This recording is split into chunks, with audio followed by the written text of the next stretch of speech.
Ramadan Mubarak, my brothers and sisters. As someone who celebrates Ramadan, we would like to share some tips on how to support your hand this month.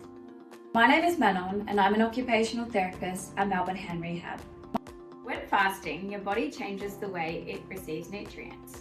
This can impact blood circulation, muscle tone, and fatigue. Here are 5 upper extremity exercises that can assist with daily function.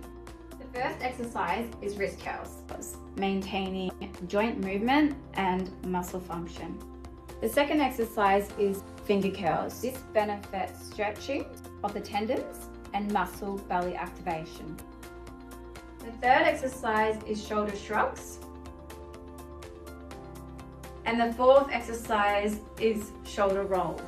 These exercises benefit posture and reduce tension. The fifth exercise is wall push-ups. So palms parallel to shoulders and then just step out like one step. This exercise benefits core stability and posture.